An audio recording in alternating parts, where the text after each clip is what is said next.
Hi there, what is happening? Welcome to my first YouTube video doing the NBL stuff. I know I made some 2K videos, but now I'm going to actually start making proper full-length YouTube videos about the NBL. It is the off-season, so of course we have to talk about free agency because it's pretty much the only thing that's happening. It's the only thing that's keeping us going right now. Hoping, praying that Olgun drops another gem, that there's another signing. It's been quite a few days, so I thought I'd go through and recap everything that's happened so far, go through every single team, see how many teams have actually made proper signings, and then we'll go from there. All right, let's get into the 36ers first up. I'm going off Aussie Hoopla at the moment. This is pretty updated. Everything, nothing looks out of line from looking through the website. So we're just going to go through their signings. We're not going to go through the team construction at the moment. That is going to be the next video. Also, if you have any ideas for any YouTube videos for me to do, let me know in the comments and I will try and get on that. So they started off pretty red hot. They had 3 signings in the first day pretty much. So they had Michael Harris, Isaac White and Flynn Cameron. Good signings, good start.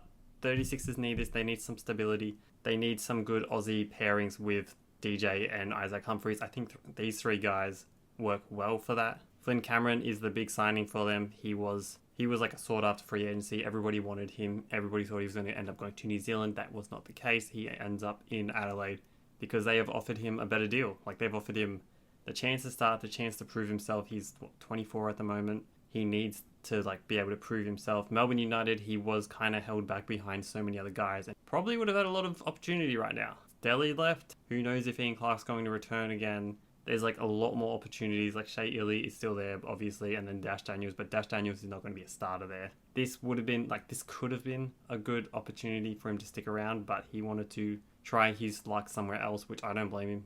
Sometimes a change of scenery can help you find yourself. So it is looking like he's going to be starting as that small forward next to DJ. He's not going to go in that point guard role. 36ers are going to be looking for that import point guard and then an import power forward, but we'll get into that later. The other 2 signings, Isaac White, Michael Harris, good bench role rotation players.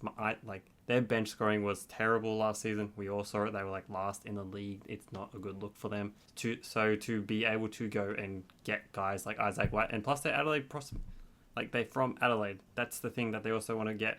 They want to build from within again, what they used to. They want to get back to what they were used to to be, if that makes sense. But I think Isaac White's a great addition off the bench. You saw what he turned into at the end of his Brisbane run, and I think this is new going back home. He's just going to get better, and he's probably going to get more opportunity as well in Adelaide. And Michael Harris, he's just that role rotation player. He's just a good role player. There's not a lot too much to say. He's out of Perth now. He needed to change things. He wasn't getting a lot of minutes. John really is weird with giving all his minutes to other players that aren't named Bryce Cotton, but to come back to come home to Adelaide is a good look for him. Then we had the Brisbane Bullets. Let's just get it out of the way. New head coach from within. Same thing they did 3 years ago, and it did not work 3 years ago. So for them to do it again, very questionable. Don't really get what Brisbane are doing right now. You had the potential to bring back an Aussie coach from Japan, and you chose not to do that. Brisbane, I don't get you. I feel sorry for your fans. New ownership though.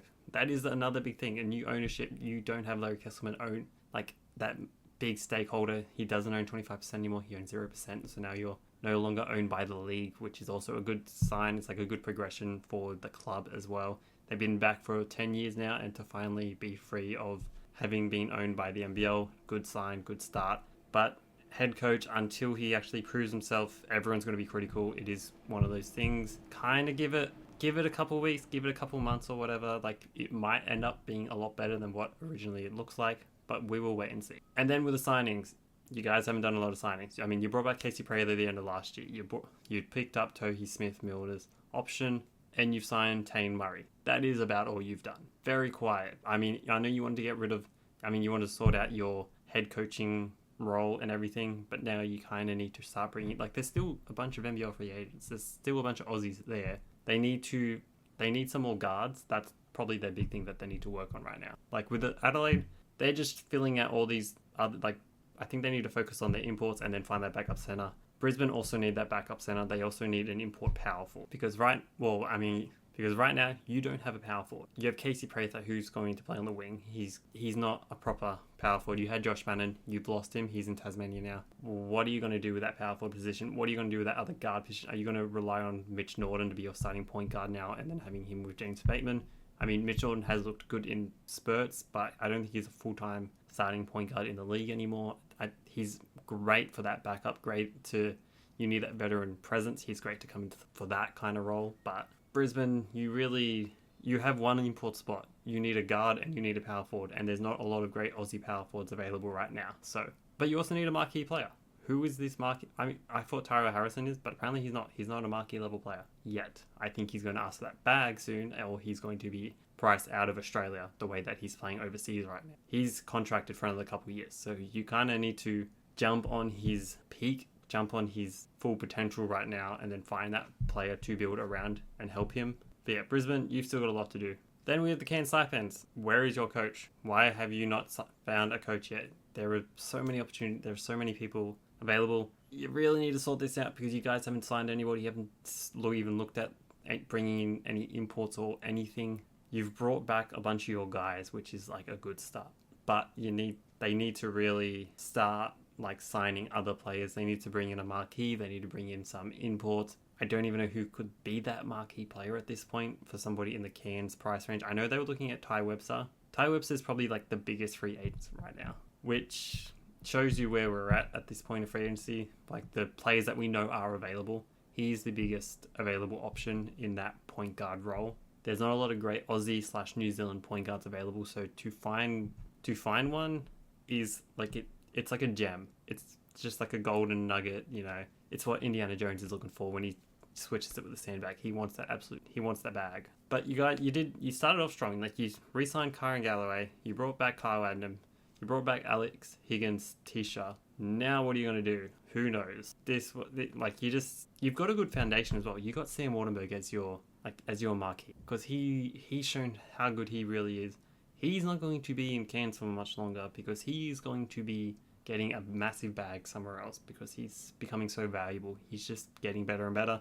People thought he kind of peaked, but he's going to be the exact same as he was last year, like this year. And the fact he's going to have the ball more, he will look better if he doesn't have like a Taran Armstrong, somebody to help feed him the ball as well. Then we have the Illawarra Hawks, who have just done exactly what you're meant to do if you win a championship. Bring everybody who contributed back, which is exactly what they've done. The only two players who aren't pretty much back yet are Trey Kell and Darius Days. Darius Days I do not see coming back. I mean, the Hawks, you have the potential to find another very good marquee power forward, like not a marquee, a import power forward. I saw that they were looking for Thon Maker. I would bring him in. Thon Maker thinks he's more valuable than what he actually is. So I think if he spends like a year in this league again, it will help him realize this is probably the best place for him to be to really flourish. And if he ever wants to make it back and play for the Boomers again, he kind of needs to be a part of Australia's basketball because he's not versing the highest class of players right now and it's not really showing what he can do. He was a high school phenom. We all remember how good he was. Getting signed by the Bucks, getting drafted by the Bucks, and then not working out because I don't know why. Wasn't really watching a lot of NBA back then, so I could not tell you why. But I would love him to come back to the NBL or come to the NBL, just absolutely ball out. The Hawks, I think, are a great place. Justin Tatum will help him. This is pretty much because there's not a lot to talk about the Hawks. They did exactly what they had to do. They had to bring all their players back, and that's what they're doing. So they're doing everything right. They just need to bring that third marquee, like that third import/marquee. You are going to be missing Sam Froling for half a season, so you need to bring in a guy who can play the 4, who can also play the 5, because Lachlan Olbrich, you are going to be a starting center because you are phenomenal. You were phenomenal in the grand final, and now that you're doing exactly what you had to do. So bring in Thornmaker. Bring in a high-level import. They can play the 4 or the 5 Hawks, and then that's pretty much all you got to do. There's not a lot to say. So let's jump to their grand final opponent, the Melbourne United, who have lost most of their guys right now. I mean, they brought some of them back. Let's go through their roster. So they've got Chris Goulding, Tanner Krebs, Kyle Bowen, Shea Ely, Fabian Krislovich, who is one of their new signings, Tom Wilson, who is another one of their new signings, former AFL player, former next big thing in the NBL, but never panned out because he wanted to go play AFL. And your next star, Dash Daniels, you're the only team. You and New Zealand are the only teams with next stars so far. Probably wait till after the draft and then all these young college kids see, oh, if I go to the NBL, I could get drafted in the NBA if I'm good. Because college isn't the only route. College is where you make the most money. But if you actually want to make the NBA is a better spot than college. Look at Alex Hart. Look at LaMelo Ball. Just saying. But Dash Daniels, I'm so glad he's staying in Australia.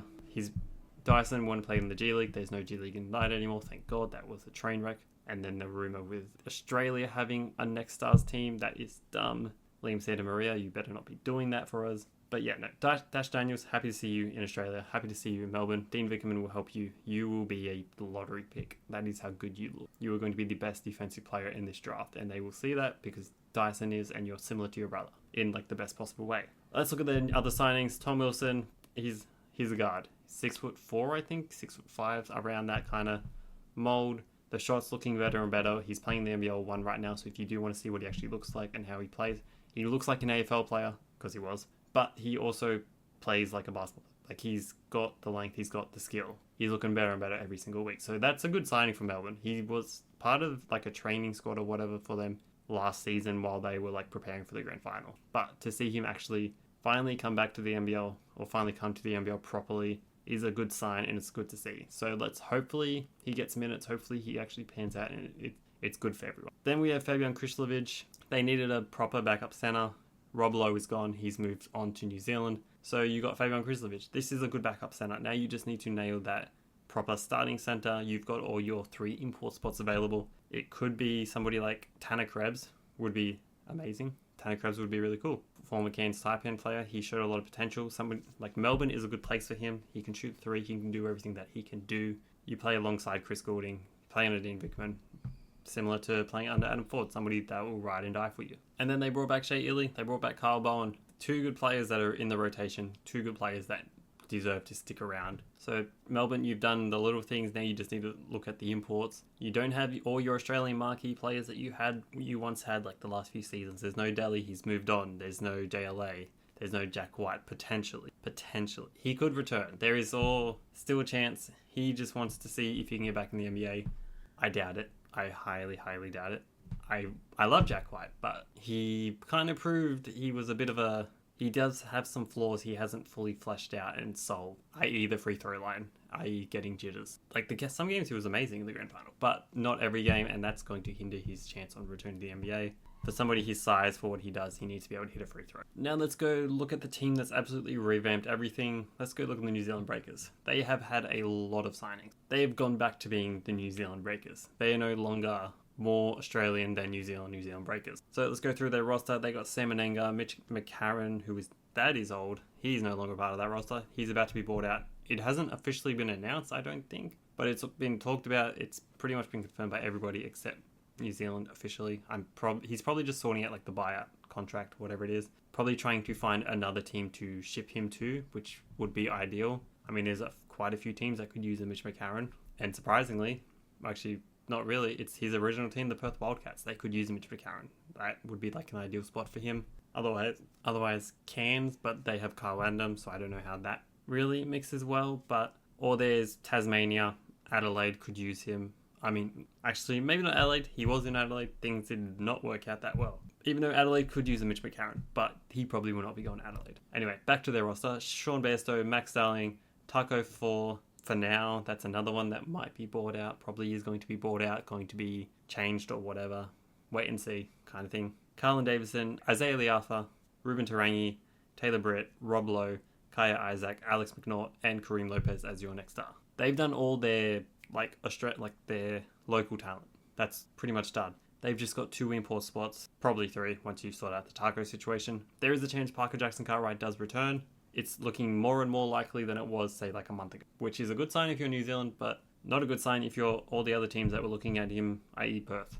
We'll see how that goes for you guys. But they've done a lot of good to make it more New Zealand. The problem is they haven't got the best New Zealand talents. There is rumours that Ty Webster could be going as like a low-level marquee, so that way they can afford higher level imports, which is fair enough. But you kind of need the highest end of imports to make this team competitive, to make it as good as it possibly could, and you need some of these guys to bounce back. Isaiah Liafa, I'm looking at you. You're on my Sydney team. You look terrible. I'm sorry, but I'm glad that you're not on Sydney. I'm glad you're back in New Zealand. I hope you get back into what you were, because you were good on New Zealand. Like, you're a bit streaky, but you're a lot better than what you were like Sydney. It took you 4 games to hit a 3-point shot. It was terrible to watch. It was hard to watch. I did not understand why you were still getting minutes. But I'm glad you're still in the league, though. You're not a bad player. You just had a bit of a bad stretch. But there's not really too much to say about this New Zealand team. It's like just a lot of medium-level talent back into New Zealand colours, hoping that sparks something inside and goes from there to back to where they once were like 10 years ago, winning championships. Speaking of wanting to get back to championships, let's go talk about the Perth Wildcats. That actually transitioned quite well. Still got John Riley as your head coach. Let's go through your roster because you've had a lot of change. No more Bryce Cotton, that is the big one straight up off the bat. Players you have are though Dante Russo-Nance, Elijah Pepper, Kristen Doolittle, Jesse Wagstaff, Thomas Jerovich, Dylan Windler, who's just been re-signed, Lat May and Sunday Detch, David Okwera, Cameron Hiffner, and yeah, that's all you got. But you have like every available wing in free agency is now a Perth Wildcat. Like Sunday Detch, Lat May, and I don't know why they both went there. I don't know if they discussed this together, that they could go and play in Perth. Hopefully have a better situation than they did in Adelaide. Kind of bit of a questionable move on Perth's part to sign both of them. You've also got Dylan Windler, and then you brought back David Okwera. I don't understand the thought process of having all these kind of guys. And you've still got Jesse Wagstaff, who's pretty much part of like the coaching stuff at this stage. He's not going to be playing a lot of minutes. Perth fans who are complaining that he's re-signed, you want that kind of veteran head. Like every team wants that guy in his mid-30s that's been around the block a few times that can tell you this is how things are done, this is how you need to do things. He's there to keep them accountable. He's there to be that like older father figure on the roster that's not a coach, to help these younger guys get in their groove. He's a good part of the culture there. You've got 2 out of your 3 imports sorted. You're bringing back Christian Doolittle, Dylan Windler. I'm so glad Dylan Windler is returning. I'm a big fan of his. I thought he was going to be in the NBL second team. I thought he was going to be an All-NBL player last year. I don't know if it's too early to say. I feel like he could be this year. He's definitely got the skill.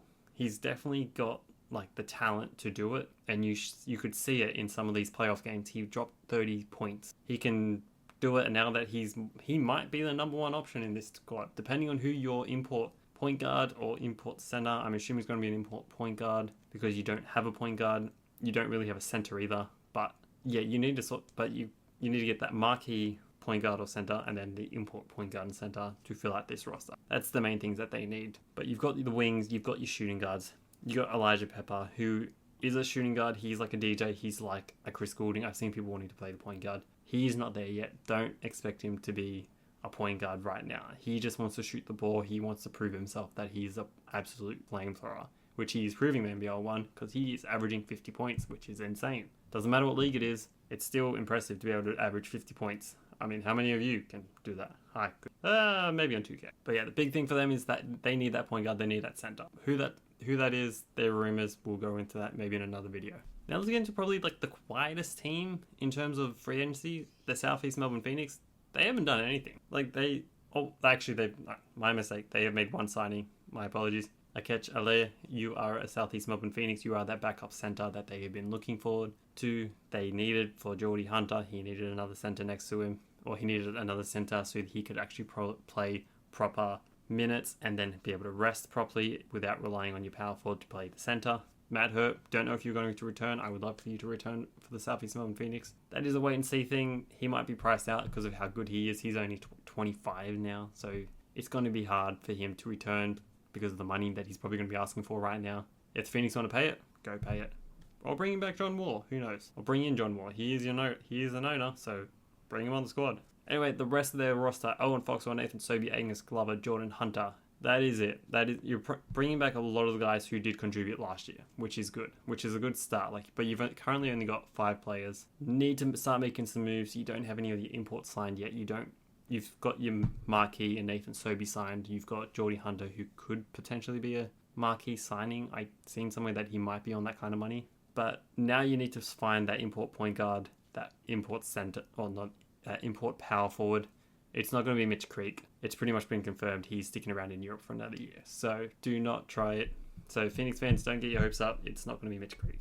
Hopefully it is Matt Hurt though. And point guard wise, I would love Derek Horton to return. He didn't get the full grasp of what he could potentially do for this squad. He was injured for a fair bit of it, and you could see the potential that they had. They almost beat the Hawks. Games 1 and 2 were very close until game 3. You took a game that you've got the potential, and then if you just found 1 or 2 this is the team that needed to get a Latme and a Sunday Detch, a Makua, a Malawach. This team needed one of those guys for that wing position, but now they don't have it. Now they really need to knock down the import spots, find a better replacement for Joe Wieskamp. That would be your goal. but we'll see what you do. Until you actually do much, there's not a lot to talk about the Phoenix. But a team we do have a lot to talk about, the Sydney Kings. My Sydney Kings. Look at my jerseys. It's back to front. It's throwing me off. This team is stacked right now. We have the best backcourt in the league. I am sorry, humble brag, but we do. Doesn't mean anything until we actually prove that we can handle it and take care of things and do everything that we need to do, because last year we had the best squad on paper and that didn't mean nothing. Let's see if Gorge can actually coach this year instead of just stand and complain that he needs a point guard. Now he has the two best point guards of last year. But let's go through the roster. We have Sean Bruce, Xavier Cooks, Kawhi Noi, Bull Qual, Kelly Leaupepe, Tyler Robertson, Jalen Galloway, Matthew Dellavedova, Kendrick Davis, Michael Malawach, Jason Spurgeon, and Claris Amir. So they're pretty much set. They've pretty much got their full roster. They've got their 11 contracted players. It would be nice for them to find a center, but if they don't, they don't. I mean, they can work around it. I'm sure they can work around it. I mean, it was a big problem for them last year. New year, new them. Who knows? I don't know. I mean, I've seen some things that they might make Jason Spurgeon back into a DP. He's meant to be their backup center this year. Kelly Leaupepe is going to be their starting center. I don't love Kelly Leaupepe as their starting center. I prefer him as that backup center role, but the only way right now for him to be the backup center is if Xavier Cooks is your starting center, and I don't love Xavier Cooks as your starting center, but if Xavier Cooks is your starting center, then you can have Jalen Galloway start alongside Bull Qual and your two guards. That's the ideal lineup for me, right? But I don't know how it's actually going to pan out, how it's actually going to look. This is like a wait and see. They might still move some things around to fill out this roster fully. But until that happens, this is their roster. But let's talk about their two guards, their two big signings. Matthew Dellavedova, the big free agent. Everybody wanted him. Every team wanted him. He came to Sydney. He's got the connection with Gorge. He's got that connection with Bogues. That's probably the big thing. Andrew Berger, right? I will get it one day. That's the big thing. That's like the big reason he came to Sydney. So let's see if that works out for him. He wanted a 3-year deal, the big money. We gave it to him. He's worth it. He's still going to be good by the time he's 37. He may not be on the same level that he is right now, but he's still going to be good. He's still going to be on the roster. Like, look at Chris Goulding. He's 36 and he's still doing everything that you expect Chris Goulding to do. He's going to be 37 next year. Daly's going to be 34, 35. He's still going to contribute, even if he's just facilitating and he got that 3-ball a lot better than what it was a few years ago. So as long as he can keep the 3-ball looking manageable and he can facilitate and just continue to defend, he will be fine. Like, I don't see the issue. Yeah, let's talk about the other big signing, Kendrick Davis. I did not see this coming. This blew my mind. I honestly thought he was out of the league because of the money that he would be asking, but he wants to make the NBA, so he decided to come back to the NBL. He's 5'11". I don't really know how well he could possibly make the NBA. Because if you had a guy like Jalen Adams, who previously played in the NBA, came to the NBL, won the MVP, was out and out the best player in the league, he couldn't even make it back to an NBA roster. So somebody who's slightly smaller, similar skill set, might be is a better facilitator, around the same age that Jalen Adams was when he came back here. Don't know the chances of him actually making it back in the NBA, but I'm happy he's back in the NBL. I would be happy with him pretty much any team. Thought he was going to get a perf if he did come back to any team, but he's here in Sydney. We are so stacked. I don't know what else to really say about this. Next up, we have the Jack Jumpers. This team needs a bounce back here. They had a lot of injuries. They did not look their best last season, but you know what? They don't have the big disruption of Jack McVay leaving them this year. They've been on the ball as quick as possible. They've sorted out a lot of the issues that they had. Let's go through their roster. They got Sean McDonald, Anthony Drummich, Will Magnay, Magic Dang, Walter Brown, Nick Marshall, Josh Bannon, Ben Ayer, Brody Nunn, Archie Woodhill. This team looks really good on paper right now. Once they sort out their imports, which they haven't signed any imports, it's looking like Milton Doyle will return. Jordan Crawford will not return, but Jordan Crawford also wants to stay in the NBL, so he could potentially end up in another team. Probably Cairns, actually, thinking about it. Cairns need that kind of guard. He could be a Cairns type because he wants to stay in the league. That's the thing he wants. He wants to be in the league more than anything. So who knows? Anyway, the Jack Jumpers. They've still got their 3 import spot signing, but let's go through the Aussie that they brought in. The big one is Josh Bannon, which is a massive get for them. We all knew it was happening. We all saw the rumors. We all saw it saying pretty much announced until the day it was announced. This is a good get. This is your Jack McVay replacement. This is your backup center minutes, possibly if need be. Like, this is a good pickup. Now, and especially he can shoot the 3, standing next to Will Magnay is even better. Like, this is exactly what you wanted from another marquee possibility Australian. He's probably not on marquee money yet. He definitely has the potential, maybe 1 or 2 years. He signed a 2-year deal. 2-year deal. At the end of that 2-year deal, he's either going to ask for too much money and he's going to be out of the league, which is a shame. It's a shame that's always the case with the NBL, but it is what it is. But yeah, that was a great signing. Then you have Nick Marshall, who didn't really find his potential in Adelaide. He was getting DMPs towards the end of the season. Scott Roth is the kind of guy that will bring out that potential. Everybody's saying he's going to be the next Jack McVeigh. That is possible. Honestly, that is highly possible. If he gets into that starting position as that starting small forward, anything is possible for him, and it is definitely, like, he's going to be in a better position than what he was last year. Even if he starts off on the bench, but as long as he's getting minutes, Scott Roth is going to be on him to get the best out of him, like a Jack McVeigh. But that's like the best possible scenario for a Nick Marshall who wanted a fresh start, go to a squad, go to a team, go to a coach that has turned mediocre players into really good players, turned really good players into NBA players. And then the other big signing is Ben Ayre, another guard off the bench.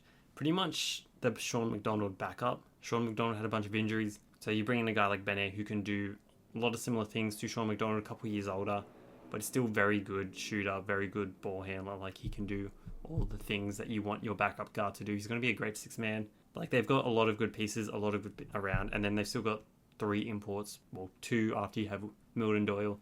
Bring in another, either a point guard, probably bring in another point guard to go along Sean McDonald at that starting lineup, and then you have Milton Doyle, Josh Madden, Will Magnay. Then you get a backup center like a Marcus Lee kind of level player, so that way you can just have a reliable ball roller, and then you're set. Like, this team, they are looking like they're going to be one of the top teams. But that is every single team in the NBL. That's like all the free agent signings taken care of. Let's look through all the teams. It's going to be a bit of a quiet period in the next couple months until Summer League. That's when a lot of like the imports get signed. But until then, I'm going to try and make some videos about other teams. See what I can find. Make stuff about other things in the NBL, like other things that are going around. Maybe make a video about the salary cap. That seems to be a bit of a questionable thing. A lot of people don't tend to understand fully. Probably go through team by team, seeing what they need. Like, probably, yeah, I just want to go through who that everybody has right now. Next video is probably going to be what every team needs, or what most teams need, because some teams actually finished. But anyway, thank you all for watching. I will see you all next time.